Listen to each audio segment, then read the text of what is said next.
Anyway, back to the bow. So these cams are the Hyperforce cams, the ZT Hyperforce cams, or excuse me, the ZT Hypercam on the Hyperforce and the RX1 carbon bow. It's still the same hybrid system that Hoyt's used for a long time in the past. You have a split yoke up here that you can tune off of, meaning you can tune the bow, you can tune the lean into or out of the cam. But on the bottom, much like other cams, much like the Matthews Halons and the PSEs now, it has this this splitter here where it comes down into a harness, I guess you'd call it, on both sides of that cam. It keeps the cam perfectly up and down, or the attempt is to keep it perfectly up and down and eliminate any cam lean. And from what I've seen on these bows, that's true. The cam shoots best without any cam lean. It shoots up, straight up and down, and this the splitter does a good job of balancing that, allowing the cam to rotate back, and when you shoot forward quickly, perfectly up and down. So it gets the best performance out of it.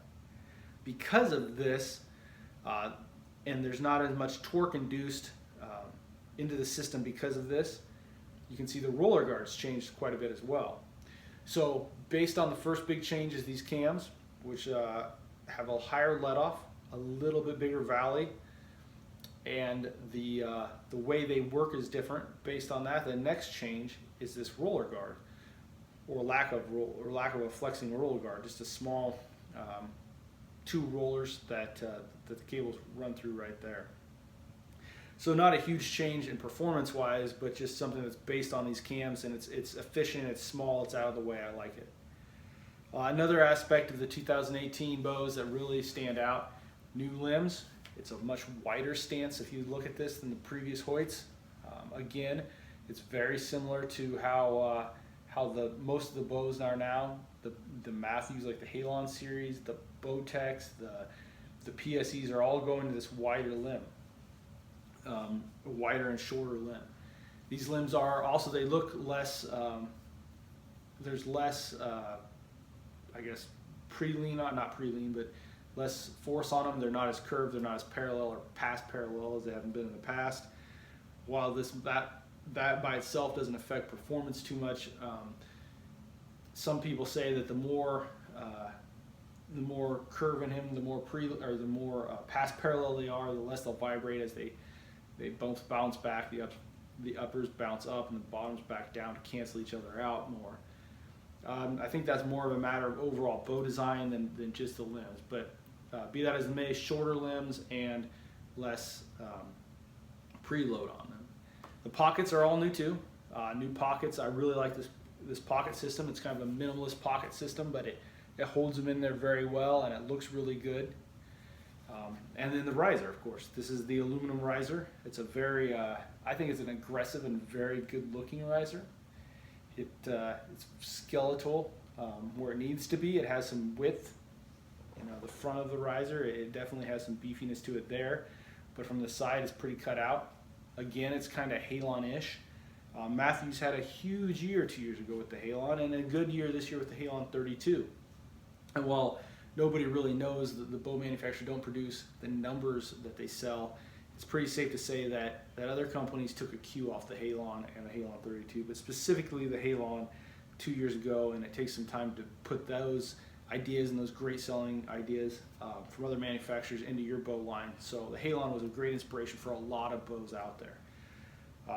And you can see some of those features in this. So the bow is 340 ATA rating. When you draw it, it has a nice draw. The draw starts, I should say, slightly harder than the DFX cams. And by harder, it means it's a little stiffer up front. But that is canceled out on the back, or equaled out on the back end, where the 85% kicks off pretty quick. The 85% let off kicks in pretty quick on that draw, and it becomes very easy. And the holding weight is less, so it's easier to hold.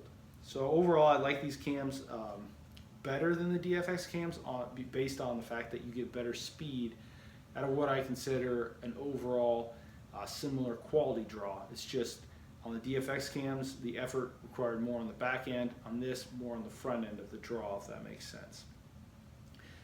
Noise and vibration.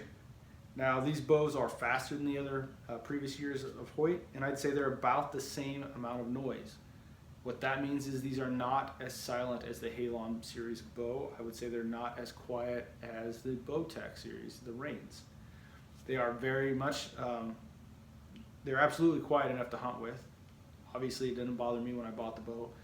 I think they're a great, I think they're a great quality bow, and the vibration and noise is not a deterrent to me at all, but they will not be as quiet as your Halons. They will not be as quiet as your Reigns, but they are a little lighter. That again is something you have to decide whether or not that is one of your top 2 or 3 buying priorities, or other things come into place. The grip, I guess we'll move to the grip of this bow. It has been moved down from previous Hoyts, so the grip is lower in position to the overall riser than it has been in the past. What this is meant to do is to balance the bow better so that it points, gets on target quicker, and it's easier to hold. It seems to be the case for me. That's pretty subjective, but it seems to hold very well. I don't have any way of testing that, whether it holds better than a different bow, and that's up to each individual person. But I've found that, at least for me, it seems true that this lower grip really seems to help balance. And in conjunction with the lower grip, because other companies have gone with a lower grip as well, but when you lower the grip on a bow, that means more weight's up top, and it tends to become top heavy, so it tends to want to roll forward, especially once you get a sight on here. To counter that, what Hoyt did was they increased the mass of the lower part of the bow, making it a little wider, making it a little heavier down here than up top. And they did that so that the bow would then sit better up and down and not have that tendency to roll forward as much. So, I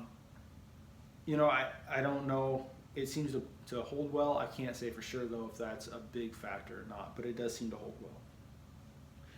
So you have the grip, the change in the grip, the change in the limbs, the change in the cam, the roller guard. All these are very important things. The new dampeners, they put some new dampeners back there, down here, which are more cosmetic than anything, but seem to help. And they have a nice rear stabilizer bushing if you have a stabilizer here. Now, if you look at the Hoyt, the release of the Hyperforce, they have the Hyperforce set up on a tailgate, and they kind of show you some stuff, and they have Hoyt's own branded back or rear or side mount system here with a tiny little Hoyt doinker. Looks really cool. You know, the 3-inch fuse stabilizer that they have sitting off the back of that would really do very, very little to cancel the weight out of the other side, like a rear sidebar is supposed to do. It's mostly for show in that video, but this means you can add as much back weight or side weight as you want to do that real stabilization if that's your thing. For a hunting bow, I tend not to. I tend to want it to be simple, rugged, not any more weight than I have to. And while I'm looking at it here and thinking about it, one of the neat features with this splitter and the way these cables are ran, you no longer have to serve or tie in your rest to these cables. If I can get real close here, you just simply tie the knot in and slide it up here to where it comes to rest right there. So hopefully you can see that in the video. So impressions of this bow. Well, like I said before, it seems to hold well. The let off is very nice, meaning the valley is very nice. I can hold it there for a long time. It points well. It shoots like a Hoyt, meaning that it's reliable, meaning that it's a good choice, meaning that when I say it shoots like a Hoyt, I mean that I'm confident in it. I like all bows. I like a lot of different products from a lot of different companies. You'll see that in some of these other reviews, but Hoyt always makes a good quality product. And that is definitely evident in the Hyperforce here. I think that this is a great evolutionary step for Hoyt. I think going forward they'll just continue to build off this. I think you'll find, a whole new platform that they'll choose to expand on, and I think you can't go wrong shooting this bow. So I've yet to test out anything live. I've shot it with my hunting weight arrows, so to get the specs out of the way, this bow is at 72 pounds and 29 inches of draw, and I shoot a heavier hunting arrow. I shoot a 483 grain arrow, and it moves that 483 grain arrow out, depending on the chronos. I've chronoed in a couple different chronos, but depending on the arrow, it's moving out at about between 284 to 287 feet per second, which gives me roughly right around 88 foot-pounds of kinetic energy on the high end. What does that mean? Well, that means that's enough kinetic energy to haunt anything under a Cape buffalo, and even really a Cape buffalo with the right arrow. So more than enough energy to do any job you need done. I prefer that energy, and more specifically the momentum, over raw speed, but that's again an individual choice, and this bow has plenty of power, for lack of a better word, to give you either speed or energy or a combination of both. Again, this is the Hoyt Hyperforce for 2018. I guess this is what I'm going to use for at least for a while going forward. I love bows and I love testing different things out. And I guess before I ended, I didn't mention the new grip here while I'm holding on to this thing. Hoyt changed the grip up from a wood to this slim plastic. Most of the time that would be a negative, it would be a cheaper change, but the way they designed this slim plastic grip fits amazing in your hand. It's been a big hit. It's slim like side plates, and flat back here to really get you good contact. It's an excellent grip, and this is on both their carbon bows and the aluminum version. So hopefully this gives you a little more insight, a little more in-depth detail. These videos are longer than a lot of other videos, but I'm hoping I do more than just stand in front of a target in my decked out Kuiu gear saying this bow is sick. I mean, I want to give you guys something that you can base your decisions on. So for me, those decisions are that I think this bow is a great quality bow. It's not silent, it is fast, but it is not loud either by any means. I don't want to put that out. It will do excellent for you. You know, I prefer this aluminum for the reasons I detailed in this video over the carbon. If Hoyt ever can produce a long-lasting finish on those carbon bows, I think that will be amazing, and I'd love to own one.